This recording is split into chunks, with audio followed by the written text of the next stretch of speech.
So this hour, so I have an hour, right, Cameron? You do? Yeah, this hour is really to talk about anything you guys want to talk about. If you guys have any specific questions, I'd be happy to answer pretty much anything. A lot of people ask me how I got started making things and why I'm not on TV and why I don't do TV and sort of just how I began to make things in so many different mediums. And just a little background, I'll start out as a kid, as a young kid, and I always tell people that ask, encourage your young children to make things. It's really important. As a young kid, my dad kept putting tools in front of me. He kept putting tools in front of me and my brothers and my sister. And I stuck to it the most. I kept making things. I kept hanging out in the workshop. I kept hot gluing things together. I had the most curiosity about how saws worked and what they did and the results. And so my dad just kept nurturing that. And so I grew up in a workshop environment. And my dad let me use dangerous power tools as a kid, which, I guess that's a parental judgment that you have to make for yourself. But in the beginning, I got cut a little bit here and there. I still get cut once in a while.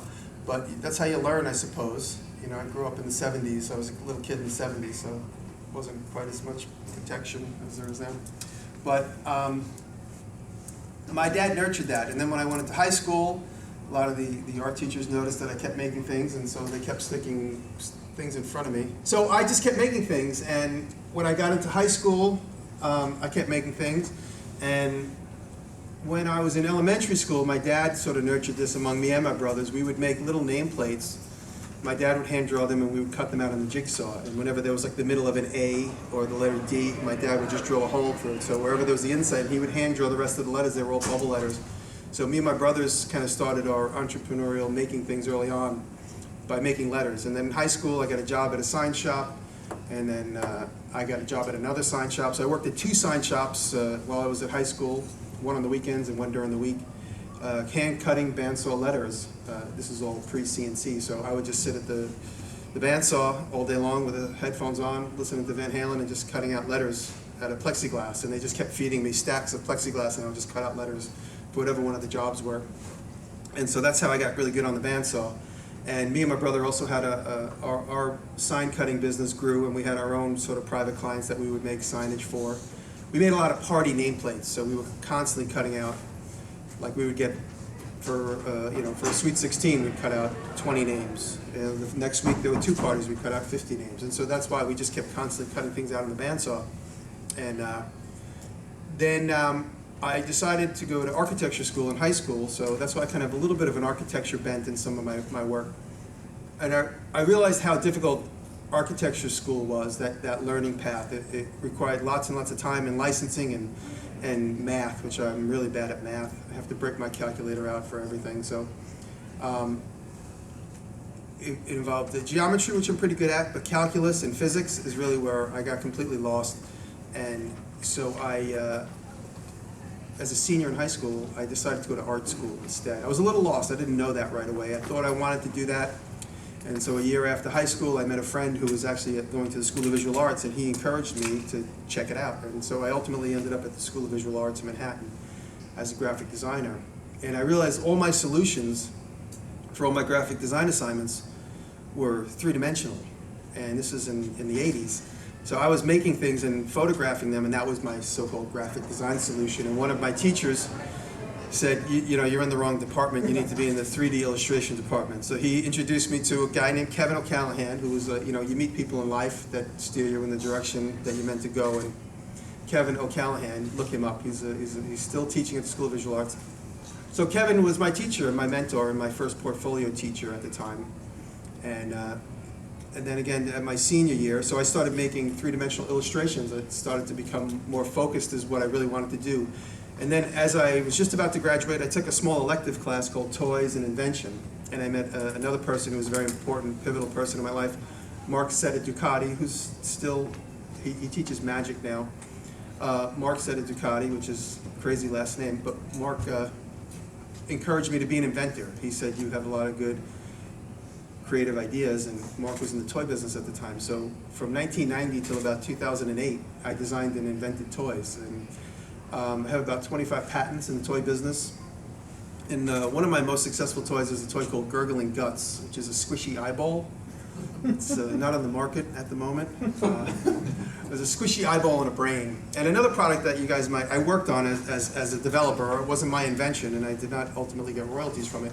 But I worked on a product called Sky Dancer, which is, I was talking to you guys, the flying guys. It's a doll where you spin it and its wings come up and it flies. It was big in the 90s, yeah. So I worked on that. Those are just kind of the two most visible products. I worked on a lot of craft products, so I helped redesign like pottery wheels and all this sort of like stuff that just you see all over. There's nothing really specifically stands out about it. So I worked on a lot of craft products, developing toys.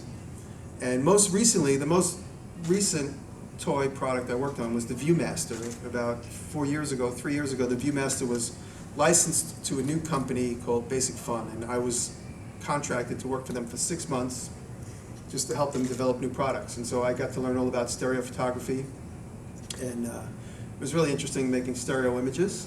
And if you actually see the new, this is funny, if you see the new Viewmaster out, which I don't even know if it did very well, because it was very touch and go in the beginning, because they didn't know if it was going to be able to compete in this market with iPads and stuff.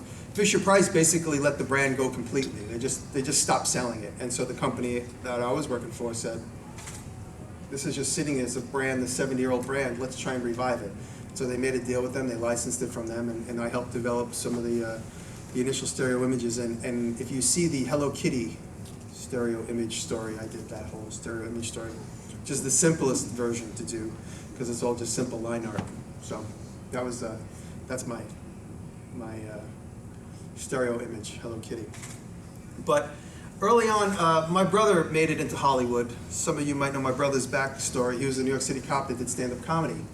And so John was doing stand-up comedy in the 90s, and one thing led to another. He did a one-person show, one thing led to another, and that show got picked up by a television series, and the one-person show was made into a television series. So my brother got his foot in the door in Hollywood. He did a couple of movies. It looked like he was on his way to a big, successful career, and then things kind of stalled a little bit.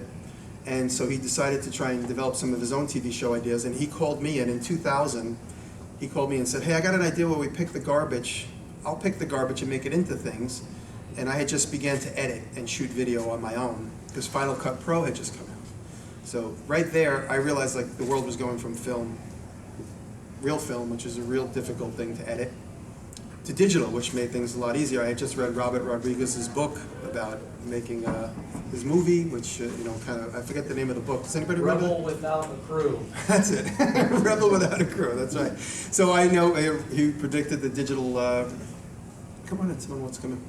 He predicted the digital revolution, which I was right on the cusp of. So I began to shoot and edit a concept that my brother came up with, which I flew out to LA where my brother lived, and I followed him around picking the garbage and making something out of it. And the whole time I was behind the scenes on the camera, on the edit, and the edit came out surprisingly well according to his manager. His manager's like, do we really want to try and sell a show where you pick garbage and sell it? Don't you want to be a movie star? And my brother goes, well, right now there's no movies knocking on my door, so I got to do something. And so we pitched this TV show called Trash to Cash, which is now, it's online, it's on a channel called DiResta Fan, which I'll talk more about. And so we went and pitched the show. The first stop was at FX. John's manager and Hollywood agent liked the idea. He ultimately came around and said, all right, let's show it to FX. And FX there, the guy at FX liked it. And he goes, this would be cool. He goes, how do you see it being made? And he looked at me as the creator behind the scenes. I said, well, I'll make stuff and then we'll put it in front of the camera and John will pretend like he just hammered it. And the guy goes, that sounds phony to me. He goes, why don't you just be the guy that makes the stuff on camera and you just be the guy that's funny? And he looked at me and goes, you don't have a problem with that? I go, no, not at all. He goes, we'll do the brother thing. That'll be funny. And that was it. That was how I got on TV. I was really just trying to get a job behind the scenes on a TV show that my brother would be the star of. And so we did 6 episodes of Trash to Cash, and it came and went real quick. TV is a really difficult business, and people keep asking me why I'm not on TV. It has nothing to do with what I want. It has everything to do with what somebody else wants. And it's a very fashion-oriented business. And so we did that first show, Trash to Cash. We did 6 episodes. It came and went real quick, because there was a show, you guys might remember a show called Nip Tuck, which was like a big successful drama on FX. That show was so successful that they cut all of the shows that didn't mean much to them, including mine, so that's why our show got cut. And then a couple years went by, and I kept pitching ideas and editing concepts that me and my brother would come up with about making things. And I was able to place a show called, it ultimately was called Hammered, but the original name was called Making It. And that's actually, it's on my channel somewhere. We don't need to look at it right now, but Making It is a pitch that's on, it's a pitch that's on my channel, and that was a show that HGTV liked. And people always say, how did you get your foot in the door? And I like to tell people the exact story, because you just never know. You think you need to go through a Hollywood agent. My girlfriend's friend cuts hair, and she was cutting and preparing the hair for a woman who was going to a wedding. And she said, what do you do? She goes, oh, I work at HGTV. She said, oh, my friend Jimmy makes TV shows. And the woman said, oh, that's interesting. I'm sure she probably was blowing it off completely. She said, oh, can he show you an idea? And she said, oh yeah, give him my email. So I emailed her an idea. I didn't even make an introduction. I said, hey, I know you met Ramey. Here's my idea. And I emailed her a pitch that was like a small movie. It wasn't, I don't think it was before YouTube, so it was just like an encapsulated movie. And I immediately got a phone call from the HGTV development person. The movie had went around internally. And so because my friend cut someone's hair, I got the show Hammered. So just goes to show you just never know where and how it's going to happen. Hello. Hey, sorry. It's all right, come on in. And so we did Hammered for 28 episodes, and then that came and went, and it ended up moving to DIY Network, which is a sister channel to HGTV. And then while I was involved with HGTV and DIY, they put me on a show called Blog Cabin a few times, and that was fun for me because it just adds to my resume. And then the people at HGTV said to me, hey, we want to do a show where you make things without your brother, because my brother sort of rubs people the wrong way once in a while. And so they coupled me with a girl who I didn't know, and we were supposed to be in this like phony business together. And she was really nice, Janine Licata. She's very successful at the time with Trading Spaces Kids, which is the kids version of Trading Spaces. So they put us together, and we made 5 episodes of a show which really had no flair. I hated it. I really didn't like it. It's called Against the Grain. And you could find it once in a while, but the show really didn't, it was kind of like a rudderless ship, because the producers didn't really know what they wanted to say about the show. I actually said to the producer one day, I said, are we business partners? Are we a couple? Like, what's going on here? And they said, keep it vague. All right. The show's going nowhere, I realized right there and then. And so the show, we did the 5 episodes, and they didn't air them for like a year, so that means that internally they also didn't like what they saw. And then time went by, and me and my brother had done this pitch. We were calling it Lord of the Fleas, and it was where we find garbage, make it into saleable products, and sell it at a flea market. And that pitch had been sitting around on my YouTube channel. It had about 600 hits. My YouTube wasn't being nurtured, obviously. And I had showed the video around a lot, and a lot of people liked it, but it didn't go anywhere. Actually, Comedy Central even liked it. They even like, wow, this, I don't know how we would put up a make show. I'm not sure. This is in like 2004. And so the show sat on my channel, and I was hired to put signs on the editing booths of a production house in lower Manhattan. So while I was there, I knew the people in this production company. They do post-production.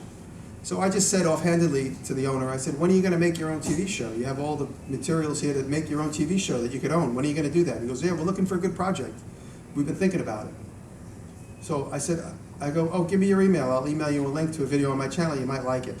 He called me before I even got home and said, I just watched this. He goes, can I show this to Discovery Channel? I said, yeah, sure, if you want. He goes, can you take it off your YouTube channel so nobody can see it? I'm like, all right. So I didn't even know how to do that. I gave him my passwords, and he set it to private so nobody else could see it. And I said, I think my password is this. I mean, that's how infrequently a YouTube user I was in 2010.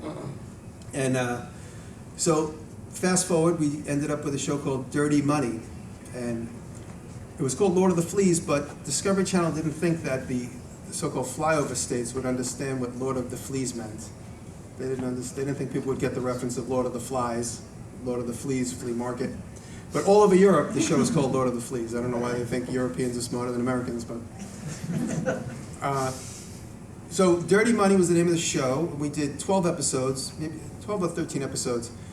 And in hindsight, I realized that the show was dead in the water when we were in the process of shooting episode 6. because everybody internally at Discovery Channel was switched. So we got a new executive producer, we got a new president, we got a new everybody. And I remember one day our new internal executive came to the set. He's like, "So explain the show to me." And we already shot 6 episodes, and I said, "Okay, you need to be." And he's like, "Where do you find the things, and you do what with them?" I was like, "This guy is not on board." The edits were coming out. Everybody really liked the edits, but the baby, the so-called baby of the TV show, didn't belong to anybody that was now working in the company. So it was basically an orphan, the show. And in hindsight, the show got no marketing money put behind it. They ran the show. It did fairly decently. Our numbers were pretty good enough for all the people involved who had track records. Said there's no reason why the show would not get renewed based on these numbers. But it never got renewed, and it just went away. And I started getting fan mail from around the world. They're like, "Hey, I just saw a show called Lord of the Fleas. You know, I'm in Germany. I just saw a great show, Lord of the Fleas." And then I realized it's being marketed all around the world. Never once did I ever get a phone call. I never spoke to anybody at Discovery Channel. I have no contact with anybody at Discovery Channel before, middle, during, or after. So I don't know anything about what goes on at Discovery Channel.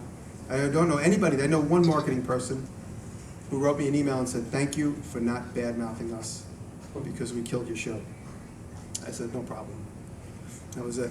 And so at the urging of my girlfriend, and I had lots of fan mail saying, "When can we see more of this?" I began to nurture my YouTube channel. And so I started putting up my YouTube videos in, I think it was in the summer of 12, I think was my first new phase of my YouTube. Because prior to that, my YouTube channel just had like pictures of my cats playing and stuff like that. And a video of my truck running. You know, like I saw these guys, I'm like, this guy's got a video of his truck running. It's got 2 million hits. Let me do one. So I did a video of my truck running. It never got any hits. Stupid stuff. Serious. So I started making videos. I think the first video I made was a clip key, where it's like a key with a clip on the end. And Make started to notice, and so after I made about 15 videos, Make said, "Hey, why don't you start making videos for us?" And so I made a deal with Make, and so I started making videos for Make magazine. And I ended up making, at this point, I think I'm at 65 videos for Make magazine. Every other week I put up a video, and it's been about 2.5 years now. And then I try and put up as many videos on my own channel as I can. And I try and put more family-friendly videos on Make, and the more aggressive kind of like manly stuff I keep on my channel. Sometimes I like both, so I share it with them and I put it on my channel. But my association with Make has grown my channel tremendously.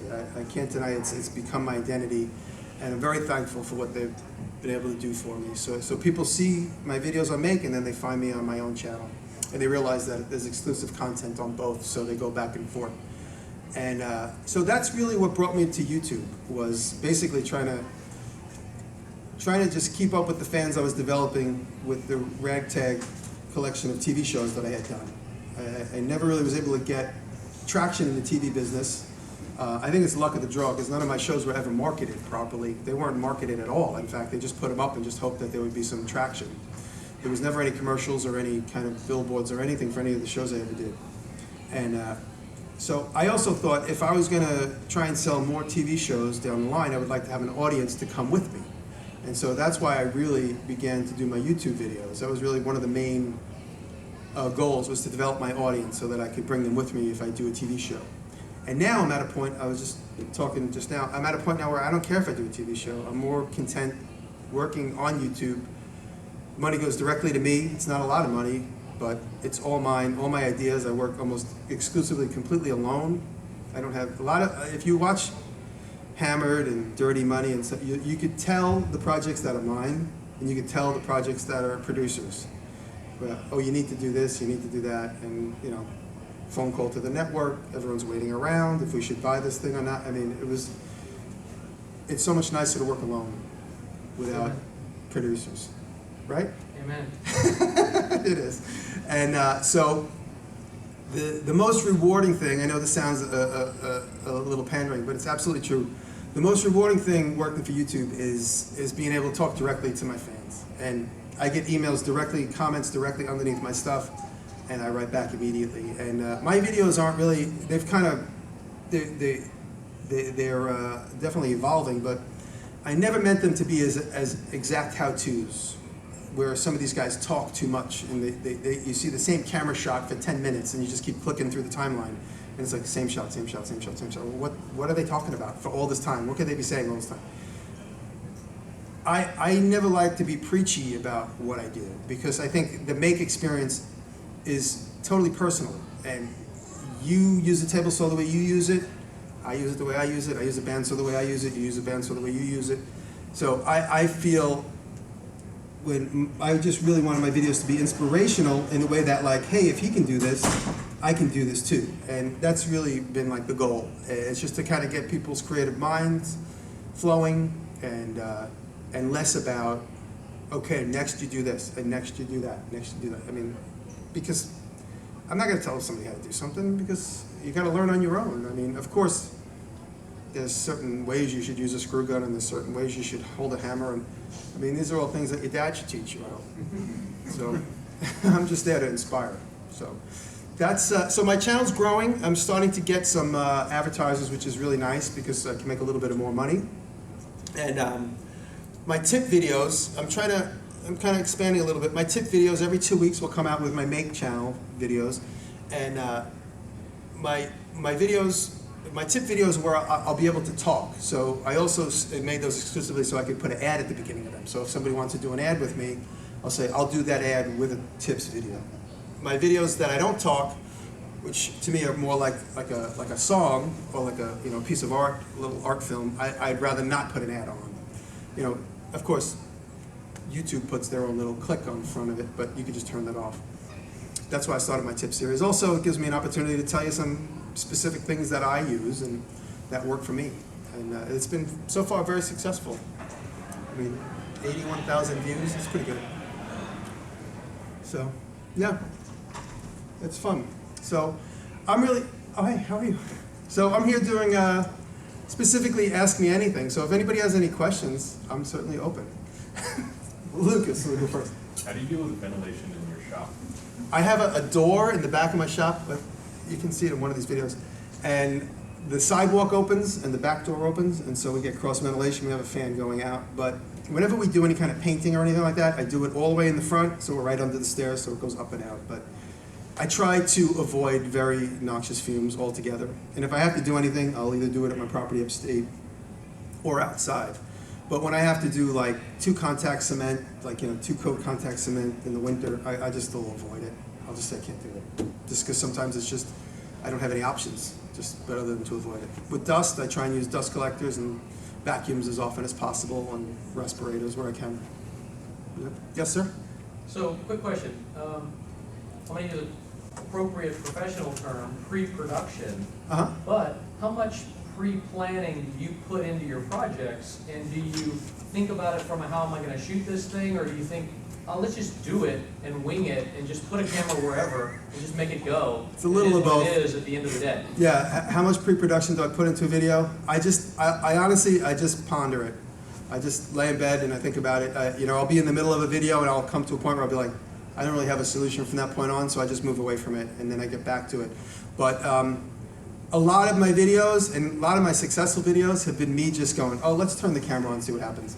And just not knowing, because a lot of times when I have like a roadblock, or you might say writer's block, creative blocks, I say, at least I know, like if I'm making a table, I know at least I got to make the legs, right? I don't know what the top's going to be, so I'll just start making the legs, because I know I have to at least do that part. And while I'm doing that, then my brain is exercising in the background. Okay, oh, I got a great idea for the top. Whereas if I just sat around waiting for the featured moment of the video to come to me, I end up wasting time. So, like a good example of that is Dave's my assistant, David Welder, who has a channel now too. David and I were contemplating, I needed to submit a video for Make. I didn't know what to do. I didn't have, none of the ideas I had in my notebook I was feeling them. Sometimes I have a list and I just don't feel them. They just don't feel right. And so I said, oh, well, let's make a treasure chest. And literally 3 minutes later, I was cutting the metal for the treasure chest video. 3 minutes before we started filming, I didn't have an idea. And I literally made that video as I went, and it's a very successful video. And if I made it again, I would do it much better. I know that for sure. But the spontaneity hopefully comes through sometimes. And I think that's also what I like to try and impart is just get started. You could always make it again. I mean, I tell my students all the time, I teach a package construction class, and they make it, and it looks horrible because they've never made one before. And they go, oh, it looks horrible. I go, yeah, it looks horrible because you don't know what you're doing. I go, make it again, and you'll have that much more experience. Make it a third time, and you'll be that much better. Make it 600 times, and it'll be perfect. So I always encourage people, be spontaneous and just get started. Any question? Yes, sir? I'm guessing you have two really good skills. One is making stuff, and Yep. one is filming and post-production. I'm guessing people in the room are a lot of Thank good makers, but if you watch YouTube, you know there's a lot of bad filming. Oh, a lot of bad stuff. So is there like an idiot's guide to good videos? I have a podcast called makingitpodcast.com. I do it with Dave and Bob, if you know those guys. And we just had this conversation the other night. So that my latest podcast, number 11, which went up yesterday morning, we talk a little bit about it. But when I knew that I wanted to do a lot of videos, I said, okay, I'm going to build my audience, and I wanted to try and in the beginning I was being very ambitious. I said I'm going to do a video a week. I realized that's a lot of work. But I knew that if I was going to do a lot of videos, I couldn't edit sound, because sound is a real pain in the ass to do well. And so I said, you know what, I'm just going to circumvent it altogether. I'm just not going to talk. So that forces me to tell the story visually. So that eliminates that whole aspect of trying to where to insert a voiceover, how to talk on delayed video. I mean, I could do all that, but it just takes longer. So I just said, if I'm going to do a lot of videos, I'm just going to do just smash cuts to everything. Boom, boom, boom, boom. Once in a while, I have to sneak audio onto something that didn't look or sound right, or I hear people talking in the background, because a lot of times I'm shooting and you might see feet shuffling around. They're not mine. They're my shop mates or my girlfriends or whatever. So you'll hear me go, shh, shh. And then she'll be like, okay, we're talking. So it seems like I'm alone. But, so eliminating audio was very important. And then when I watch the timeline, when I'm looking at my timeline, anything that's like approaching like anywhere between 15 to 19 seconds long is boring for me. So when I see the timeline and I roll my cursor over each one of those pieces of video, if it's 19 seconds, if it's 16, 18, I always try and bring them in a little bit. I'll literally just bring the slider up and slow them down if they're too slow, or slow them down if they're too fast, or vice versa, which is typically making them faster. But that's really where I gauge. If I'm shooting a scene and my camera's on the tripod and it's looking at me using the table saw too long, I literally just stop what I'm doing, I pick it up and I move it somewhere else. And then if I'm still cutting, I'm cutting lots of slats, and I'll pick it up and move it again. So Do you have one camera or do you have multiple? I tried to use just one camera shoot, and this is what I talk about in the podcast, but I try to do a one camera shoot and I move the camera a lot. And it seems like a two camera shoot, but the good thing is that it's all, if you've ever edited, you're not stuck with thousands of hours of footage to look at, and I'm not sifting through, I'm not trying to sequence things, because I'm not worried about sound, so it doesn't matter if the hammer hits and it sounds the same from that shot and that shot. I'll fake it if I have to. I'll move a sound under something. But yeah, and that's really, it streamlines the process, because a lot of people think, I have a 3-camera shoot going now. It's the first time I ever did a 3-camera shoot in my life. Because you end up with too much footage. I'm going to use this shot probably 2 or 3 times. That I'll probably use most. This one, if it looks good, maybe I'll use it a little bit more, just to keep that one from being boring. But that's really what I think. I just think, is this too much in this one shot? And can you get by with a tripod, or do you get a camera person? I use a tripod most often. Sometimes I found, specifically with the treasure chest video, which was the first time Dave was holding the camera. It was really the first time I noticed that while Dave was holding the camera and I sped it up, the physical motion is too much. So that's on the verge of being a little sickening when you watch it. So now if I know I'm going to speed something up and someone's holding the camera, I just say, be still. I don't mind a little movement, but don't do this. Because then when I speed it up, you can't see what's happening. So if I know I'm going to really zoom something in like 2,000-3,000%, I'll make sure it's on a tripod. Yeah. So. Yeah. Does the audience, the people who are watching these how-to videos, do they care about the quality, or is it all about the information? The quality of the video itself? Yes. I think content is king. So sometimes I'll shoot something and I won't get the best shot, or I'll zoom in. I'll have to zoom in to crop out something that didn't look good. Yeah. And I agree that I think what I'm doing is more important than how it looks. So I think the audience will be engaged. You just don't want it to be too distracting. Like if like part of the video is like really bad, I might just scrap it or just maybe shoot it again. Okay. But I think the content is supersedes the quality of the Have video. you seen a difference in, I guess, numbers, like as far as like views? When you shoot something that's like, you feel like, I lit this perfectly. Every shot, every angle is... Honestly, I haven't done it. You know where my views go down and I get a lot of negative thumbs down is when I try and be like creative and like when I nailed my name. I did a video where I laid out nails in the shape of my name. And I realized that was that could have been a 2-minute video, but it was a 4-minute video.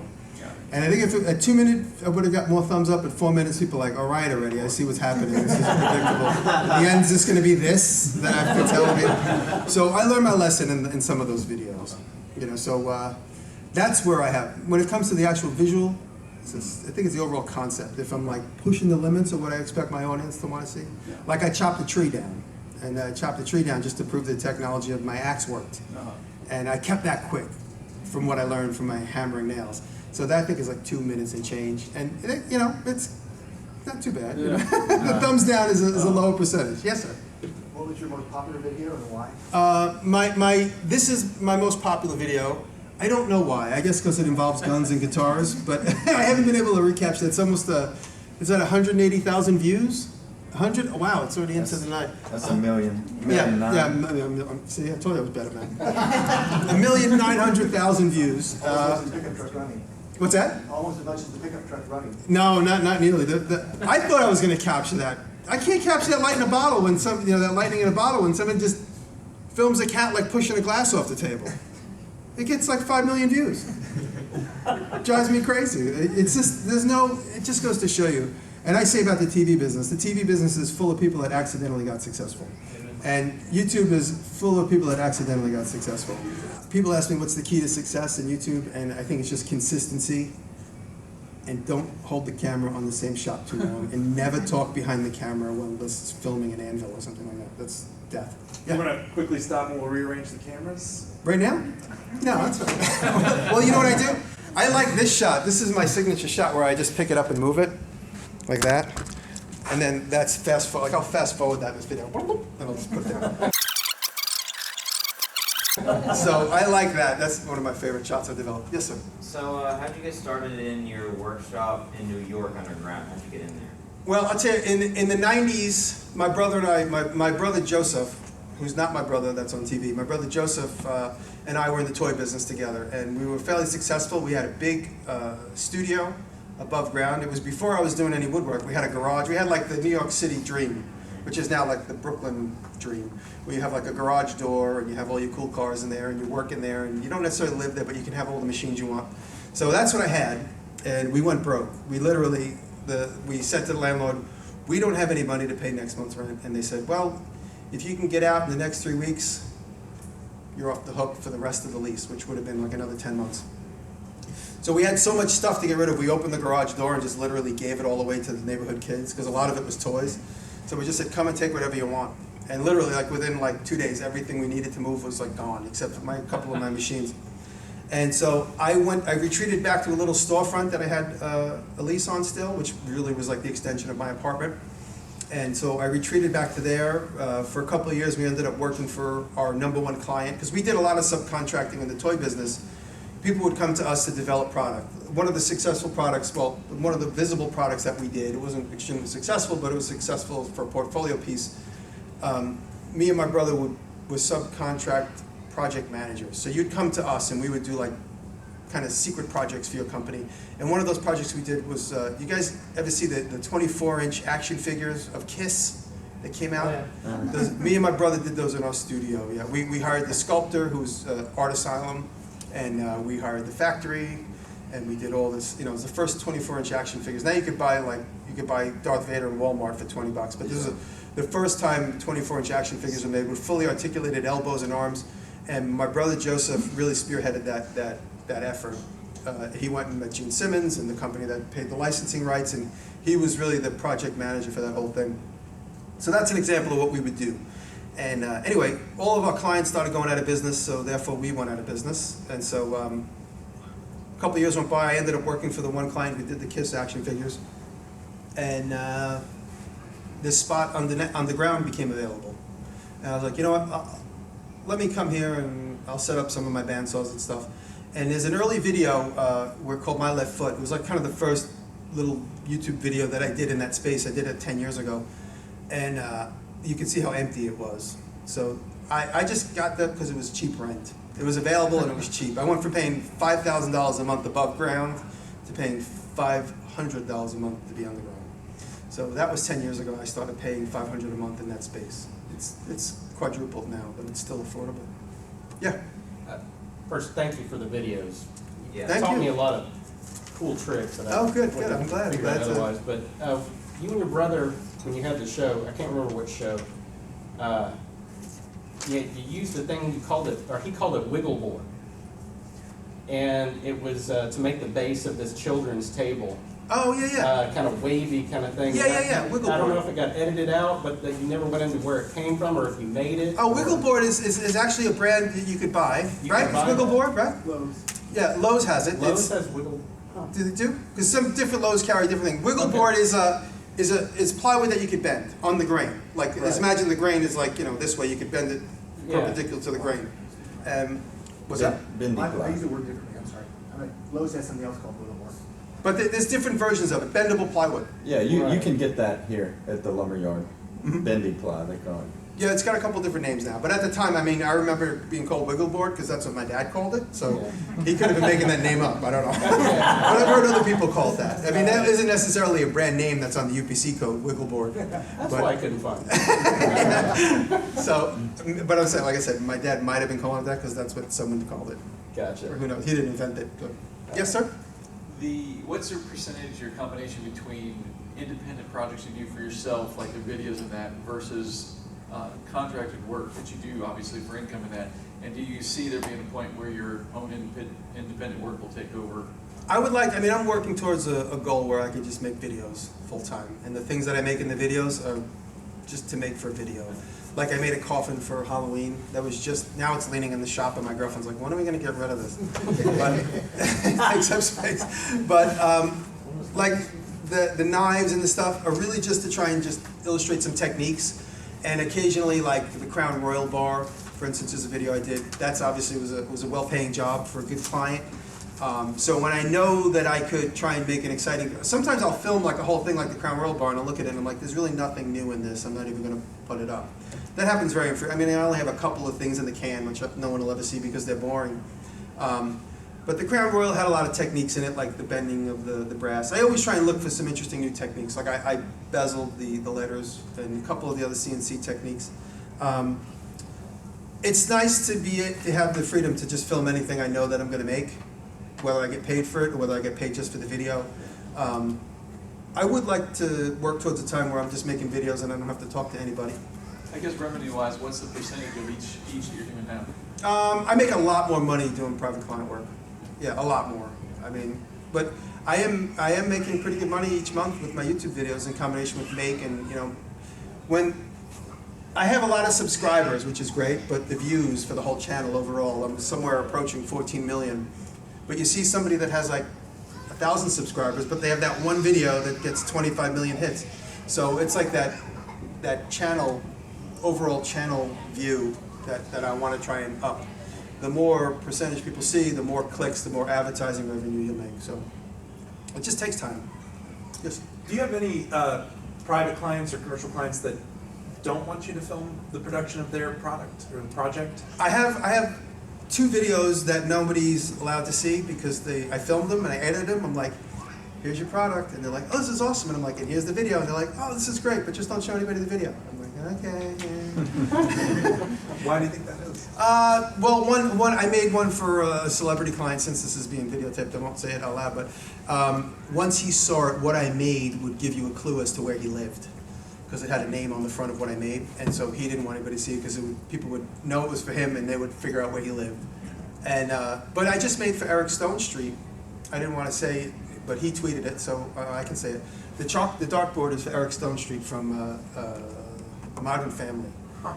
So he became a fan of mine through YouTube, and he was tweeting me, and I'm like, Eric Stone Street's following me? He's got 500,000 followers. Who is this guy? And I looked him up because I'm not a big fan of just regular network TV. But anyway, I realized who he was, and we chatted back and forth. And recently, he asked me if I would make that for him. So we went through the process of designing it, and I made the video. And then I sent him the video. I go, so here's the video.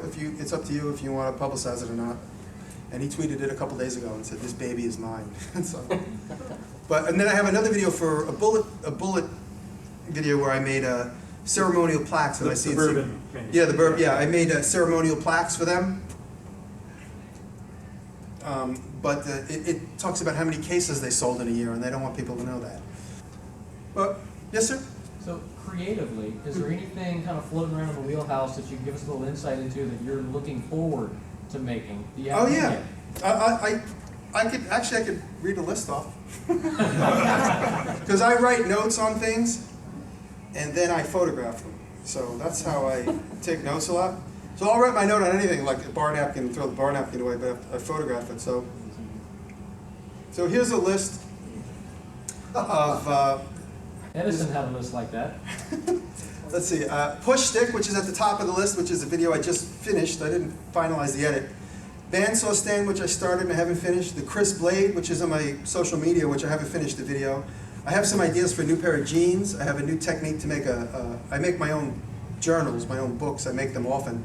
And I have a new technique, so I'm going to make a video of me making a book. My girlfriend's been experimenting with cement forms for, I can't do that, that's bad for my eyes. I look up, all I see is blur. My girlfriend's been making forms for like planters out of poured concrete into handmade forms. So I'm watching her, I'm gonna steal her techniques and make one of those. I have a couple of new Icepick videos. I like to carry Icepick. I just got a forge, so I'm gonna do a railroad spike video. I like to take videos that other people do, but completely take it in another direction. So there's lots of forge videos online where people take a railroad spike and make a knife out of it. So I'm going to do something completely different. I don't know what yet, but I will. I have a safe door that I bought at an antique shop. It's just the door of a safe that I bought. And I'm going to take that door and make a box around it. So I'm going to make a safe that's all in like bulletproof glass. So you'll be able to see what's in it. So it's kind of an art concept, but there'll be a lot of technique in there as well. Printing press, I have to do the third version of my printing press video. It's on every list I ever make, but I never get to it. Shop stools, I'm going to do new shop stools. Candle cage, which is like a cage that would carry a candle in it with like glass sides, like Pyrex sides. I'm going to make another I'm going to make a two-headed axe handle, but I want to figure out the one thing that's going to really annoy the axe nerds, because I try and like stick it to the guys the purist. So I'm going to think of that one thing that's going to upset them.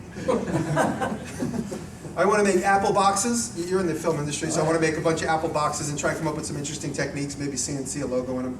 And I have to finish my table video where I made the legs, and I have to complete the top. So that's about 12 ideas right there.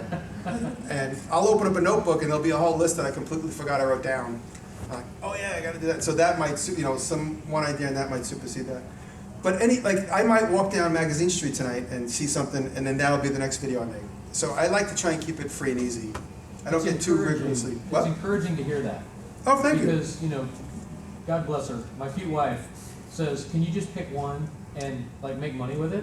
Right. Instead of being all over the place and making this and making that and making this and making that. But I'm the same way. Well, I just did the Witchblade videos where I made. Yeah, it's beautiful. Thank you very much. Yeah, I made the first handle version, and I just was telling some friends just now. I made the first handle version of the Witchblade video, and the minute I posted this video, which was on a Sunday, I posted this video of me making this hand. I was watching the video, and it occurred to me, I'm like, oh, I got to use the mutt. I want to use them. I like using expensive things that upset people when I destroy them. So I thought, let me use the mutt, which is the expensive Leatherman, and upset a few people. And I'm like, what can I weld to it? And then I'm like, I could weld a knife to that flat shoe that's on it. And then I got the breakthrough moment, which, as inventors and designers, we have that breakthrough moment where we're like, wait, it could be removable just like this one. And I had all that conversation in my head the same day I posted this video. And then I got a cold sweat. I'm like, what if somebody does it before me? Then I'm going to lose the reins on this idea. And so I literally went out into my shop in the upstate, because we were upstate at the time, And I started to make that little bridge piece, which is the bridge between the blade and the shoe on the Leatherman mutt. And so I really worked through the week to get that video up that following Sunday. So I would be the one who actually had, who had both of those ideas. And a lot of people are like, aren't you afraid they're gonna steal your idea? I'm like, I'd be more afraid if I had a private meeting with them, then I know they would steal my idea.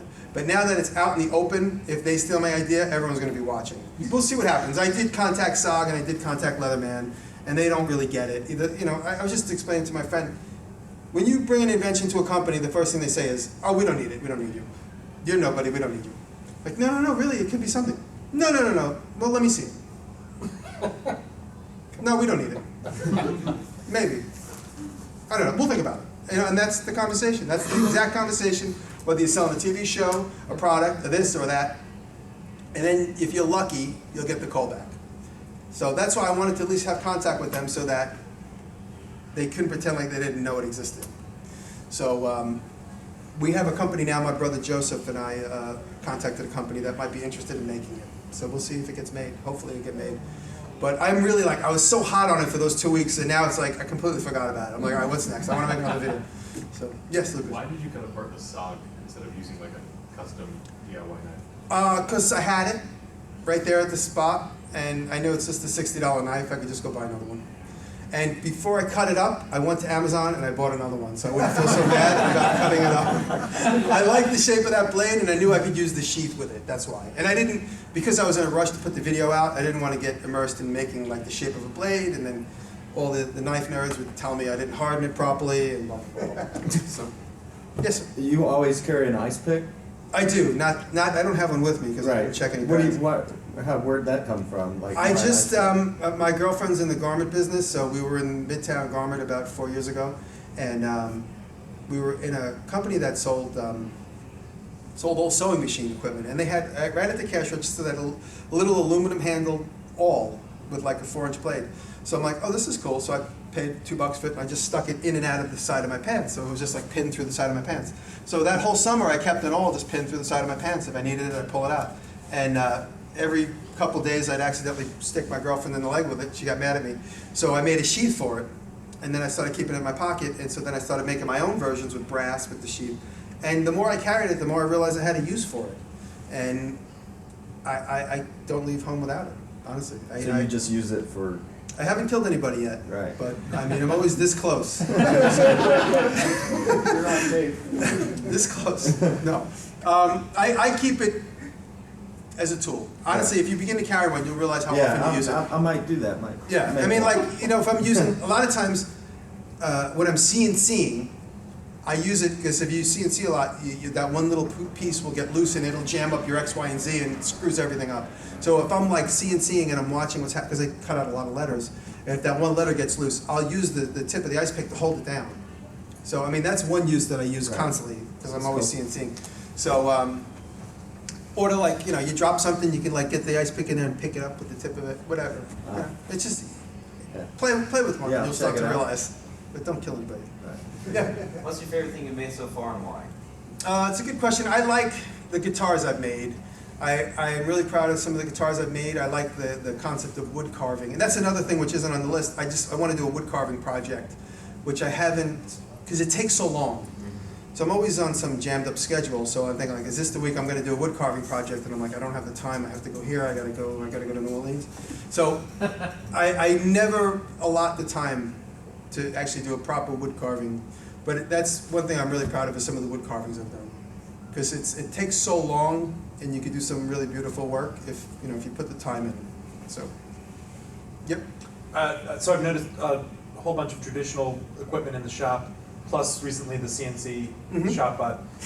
3D printing in the future, maybe? Well, I'll tell you, my experience at Maker Faire is a couple years ago. I was at Maker Faire in New York, and I was like, these little kids are all CNC. Like, I want to learn how to CNC. And so I was like, but I don't need a CNC. Why would I need one? I can do everything by hand. I'm like, well, let me just get one and see. So I plunked down a credit card. I bought the shop bot. And it came to the shop, and it sat in the corner, literally. I was afraid of it. I was like, I don't know what to do with this thing. And I started slowly experimenting with it, and I was using the software incorrectly, and it wasn't working well. And I could be in the middle of, I'm like, it'd be in the middle of something, all of a sudden it would just go, I'm like, this is exactly what I thought it was gonna do. It's gonna destroy everything I try and cut. And I brought it to Maker Faire in New York. So I bought it in May, Maker Faire in New York is in September. So from May to September, I was having a very difficult time trying to learn how to use it. It was just going haywire. In the middle, it would just snap a bit. It would stop spinning and just go left and break the bit off. And it seemed like something was wrong. So when I brought it, ShopBot guys diagnosed it at Maker Faire. They said, bring it to Maker Faire, let's look at it. And they went through step by step, okay, what happened? And I told them, I'm like, oh, the day it was delivered on its side. They go, you mean the packaging crate was on its side? I'm like, yeah. The guy opened the back of the truck, and you know, it's like, weighs like 200 pounds, and it's on its side, and the pallet was like this in space. I'm like, shouldn't it be on the pallet? Like, the guy goes, I don't know, I just drive the truck, I didn't pack it. So it took the whole ride like bouncing sideways. So when I explained that to them, they said that's probably what screwed up the circuit, because they changed out the circuit board. So the morning after I brought it to Maker Faire, they completely diagnosed it and fixed it, and I haven't had a problem since. Prior to them fixing it, I called them like 3 times a week, and they were like sick of hearing me on the phone. So they said it was probably damaged in shipping. So it's been fine ever since. And then I just got a 3D printer from a company called Craft Unique. And they said, we're gonna send you a 3D printer, is that all right? I said, sure. So they sent me a 3D printer, and they said, see if you can figure out how to use it in your movies. So, I mean, that's the advantage of getting a lot of views. Sure. You know, people start sending you free stuff. So. You waiting for a water jet to be sent? Or The water jet would set my life free, I know it. I really would love it. If I could get a water jet, everything would be, then I could just coast. So, we're big fans of Jimmy DiResta. Thank you. Who else do you look up to? Whose video are you interested in seeing? Oh, well, you and I talked about Frank. Frank Holworth is a big fan. I'm a big fan of Frank Holworth. I like Matthias Wendell for his engineering skills, and I like his no-nonsense approach to stuff. Who else? I'm a fan of my partners, Bob and David. Bob, I like to make stuff, and David Picciuto, the drunken woodworker. Who else is on my fan? I like Chucky 2009, the welder. You guys watch Chucky 2009? Yeah. He does welding videos. He lives in Austin now, but he started in Ohio. I actually went and visited him, so one of his older videos, he and I are shooting clays in his backyard. Who else? I'm on the spot right now. Anybody? Who else likes what? Who else likes what? Any good YouTubers out there? Welding tips and tricks? Oh, I'm a big fan of Jody. Jody's a big fan of mine, and I'm a big fan of Jody's. Izzy.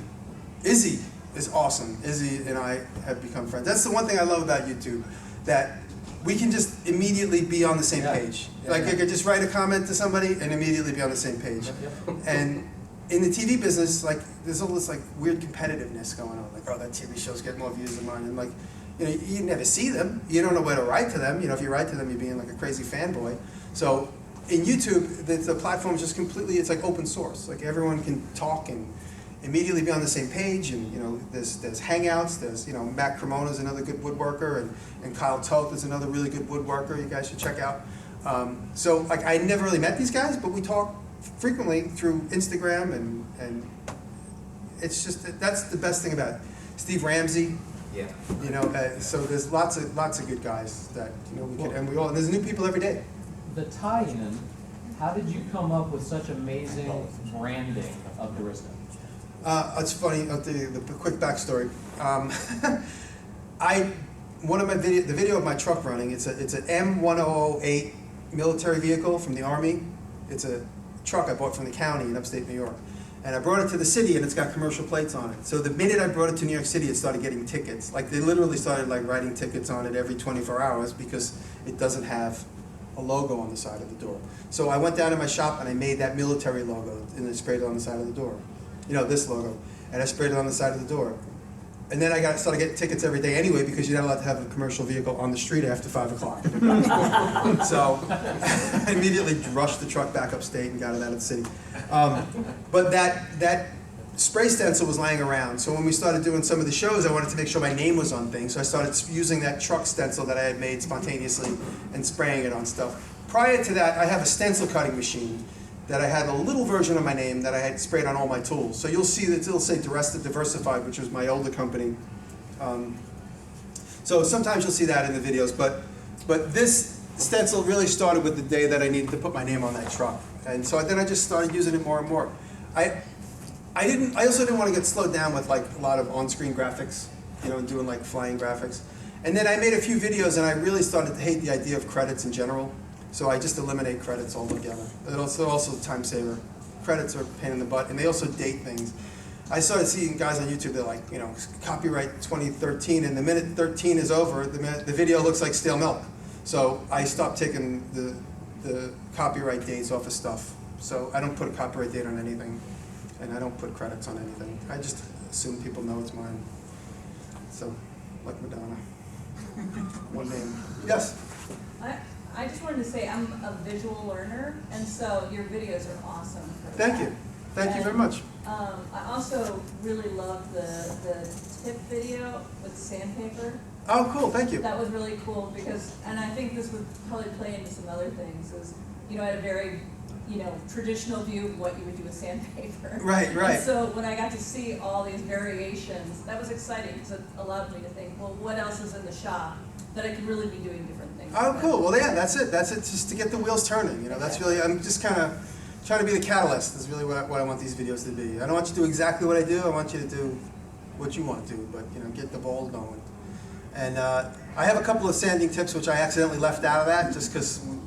You'll notice I shot it in 2 days because I had a beard and some no beard. You know. And so when I do my next tips video, there'll be an addendum, you know, to the sanding, to the few things I left out of the sanding. So, I mean, you know, that's the good thing about YouTube. It doesn't have to be so tied up in a bow and perfect, and people still would be willing to just watch it and take it in.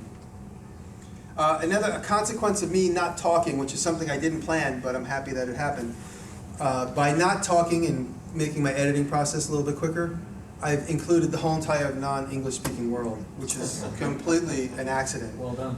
Thank you. My buddy wrote to me.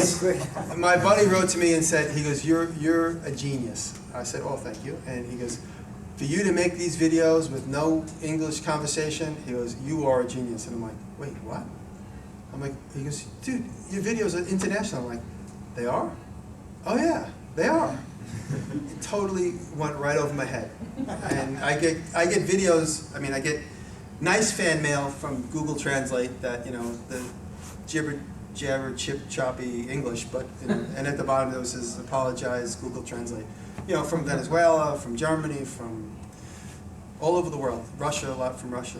Do you have demographics on your subscribers like that? Can you tell how many? Yeah, analytics and YouTube analytics. A lot of lots of German, lots of course, America, Canada, lots of South America, lots of Germany. As far as Europe goes, Germany and England the most, but a lot of Russia. And then as far as all the small countries, you know, those are like the ones that are highlighted the darkest in blue. Right. Take care, brother. Anybody else? Any other questions? Anything else? Closing thoughts? Would anybody like to share a YouTube Is moment? your action figure going to come with like a spray can and a stencil? It will, yeah, it will. Icepick. And an ice pick and a little sculpture of my cat, yeah. I actually have, my girlfriend's like, "It's time you include the other animals." I have 2 cats and 3 dogs, so they might show up in some of the other tip videos. But you can see my dogs in my doghouse video, my 2 little dogs. I have 2 Yorkies and then a big lab. And yeah, so the action figure was just, my buddy just started this website called Toy Backer, and he saw what I was doing, and it was his idea to do an action figure to try and get my audience to pay attention to his audience and vice versa. And so we'll see where it goes. He is actually a very experienced action figure designer that worked for Toy Biz and Marvel for many years. So I mean, I could have a better. That's why he immediately said, "Action figure. You got all your gimmicks on you. You got all your little doodads. We could include it all." So yes, sir. I was impressed by your list of things to do, and like I have ADD tendencies. Yep. So do you have any way of focusing your energy that you could share? Yeah, you know what I do? I also have ADD. Sometimes I find myself in the shop just like sweeping the floor. When I start sweeping the floor, David goes, "What's wrong?" Because he knows like I can't focus. I start sweeping the floor. I look at the clock and I say, okay, from noon to 3 is only going to be this. So I'm going to shut the phone off, and I mean I literally cut the day into sections. So I say, okay, or I'll just look at the clock and I'll say, okay, right now it's noon. By 6 o'clock, this project's going to be done. And I just I postulate and I say, this is going to be done. I don't care what it takes. This is going to be done. And that really helps me. It helps me, like if I could like set a deadline, even if it's just, you know, an hour in the future, I make sure I get it done by then. And then, then I'm a little OCD where I was like, oh my God, it's 5 minutes to my deadline, I'm not done, and I'm like, okay, move the deadline 10 minutes. But I am a little OCD in that way, but I also am very ADD. I'll get a phone call from somebody and I'll wander off and go on the street and talk on the phone, and then I'll get a coffee and I'll bump into a friend, and all of a sudden it's 4 o'clock and I didn't do one thing in the day. And then I'll spend the whole night shooting a video, because I will have to go to bed knowing I did something. That's another OCD of mine. I have to go to sleep knowing I've got something accomplished, as little as it may be. Anything else? Yes, sir. Do you go, like, whenever you start a project, do you just, like, finish it all the way, or do you start a project, maybe stop, start another one, stop? I do a little of both, yeah. Sometimes I can see the vision clearly, and I just go right through it, and I know exactly where I'm going. Sometimes I'm in the middle of a project, and I realize I don't have a solution. The perfect example is the Witchblade, which is it's on my Instagram. It's the wavy blade I started to make, and I don't know exactly what I want to do with it to finish it. I still have a couple of ideas. I thought I wanted to make a knife and a cane, but it's going to be an odd-shaped cane because it's so wide. But I have a couple of ideas. So. Thanks, guys. Thanks for coming. So I do both. Any other thoughts, comments? Everyone's got to go to the bathroom? Well, I'm hanging out, so if anybody wants to come and say hi, thank you all very much. Appreciate it. Thanks for watching.